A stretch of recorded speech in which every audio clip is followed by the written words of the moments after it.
Joining me now are three of the sharpest political minds in the country: Democratic strategist and CNN contributor Hank Scheinkoff, syndicated columnist and CNN contributor Miguel Perez, and in our Washington studios, Washington bureau chief for the New York Daily News, Tom DeFrank.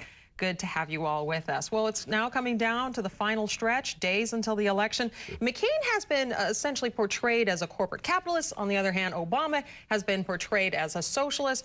What message? Is this the right message in the final stretch? And I'll have you, Hank, take the first question. Neither one is the right message for either of those candidates, and they may not be accurate. One is, it's an attempt by either side to do the other one in. The facts are that people care about the economy, and what they're looking for is anybody who has a cogent argument about that and about getting America working in. And the problem is for McCain that Obama's been a lot more cogent, a lot more consistent with it. Miguel, your thoughts? I mean, because they do have very different strategies. I mean, one is top to the bottom, the other is bottom to the top. What are your thoughts? But the attacks are basically pointing out the extremes, and most of the American people realize that it's not true. Everything that the extremist statements by the McCain camp about Obama or the extremist statements by Obama against McCain, nobody is believing that. Most people realize that, look, you know, this is a campaign. They're playing dirty. But, you know, most of the American people still want to hear them talk about the issues more than the personal attacks and all this other stuff. We're tired of it, actually. Well, let's hear some sound from Senator McCain, in which he essentially portrays Obama as a tax and spend liberal, and we have some sound from him on the campaign trail. Let's take a listen. We've already seen a preview of their plans, and it's pretty simple: tax and spend. Now, the chairman of a powerful committee in the House of Representatives said this week that they, quote, are going to focus on an immediate increase in spending. Tom, let's have you jump into the conversation here. You just heard that soundbite. You also heard our other guests say that voters are tired of the attacks, that they want specifics on the economy. What do you think? Well, I think they are tired of the attacks on both sides. They're scared to death of their 401ks. They're scared to death of how they're going to pay the next tuition payment for their children.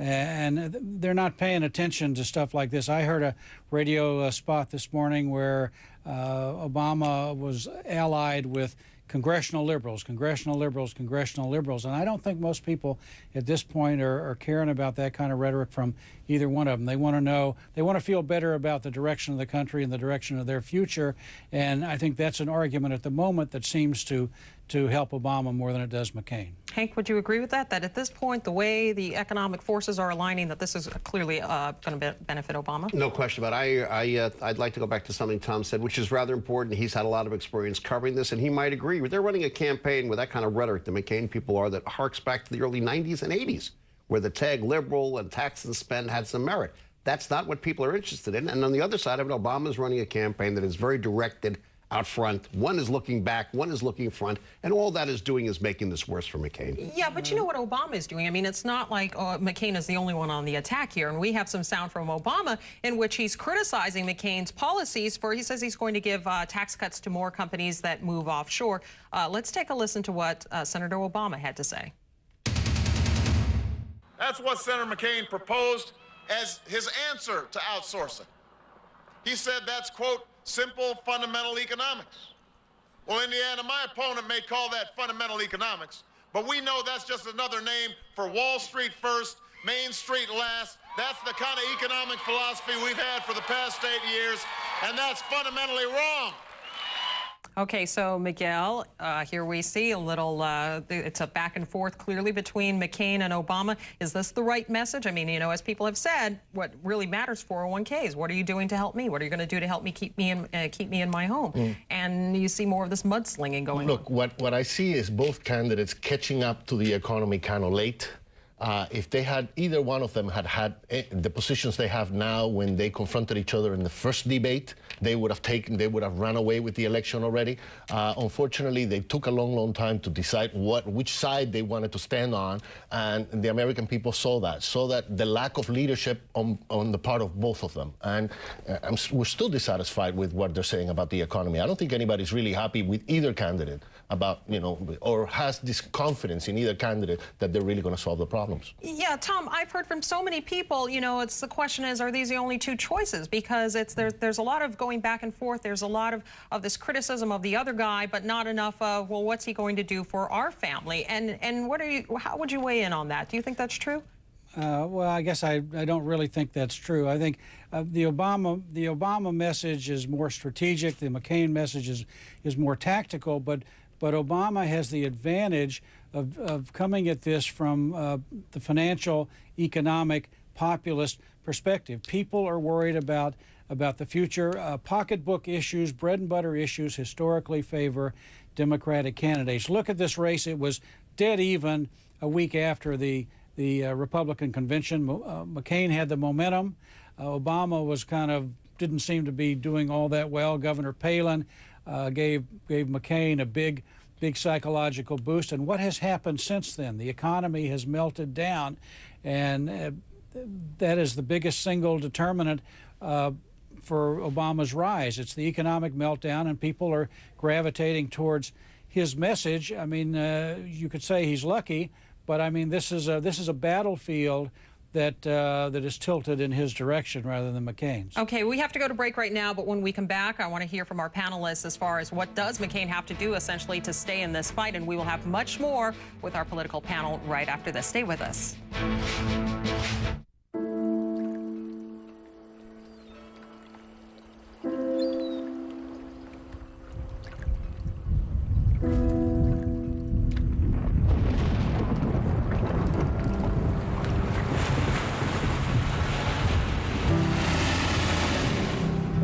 What is the sign of a good decision? In the world of personal finance, it's MassMutual. Ask your advisor or visit massmutual.com. I'm living proof. I ate Quaker oatmeal for 30 days. and it helped lower my cholesterol. My cholesterol dropped 9 points. I'm living proof. They have 25 years of clinical proof. What more do you need? 6 points. I'm living proof. 16 points. My cholesterol dropped. I am definitely living proof. He's living proof. It works. Living proof and 25 years of clinical proof. That's Quaker oatmeal. What factors should you consider when buying a luxury vehicle? Should you put MPG on top? What about resale or reliability? The truth is, when you fit all 7 costs together, you'll see why the Lexus RX has the lowest cost of ownership in its class. See how your costs align at lexus.com/intelligent choice. And then visit your Lexus dealer. Hi, Patsy here again. Did you know that kids take drugs right out of your medicine cabinet? Which is why I've taken all the labels off our prescriptions. Honey, are these your prescription hormone pills or mine? You have the orange one. I'm sorry. Don't be a patsy. Learn a better way at drugfree.org. I know where. Here, these are. No.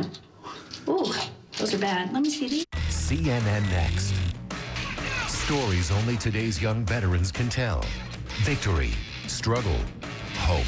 An Anderson Cooper 360 special, Back from the Battle. CNN, coming up next.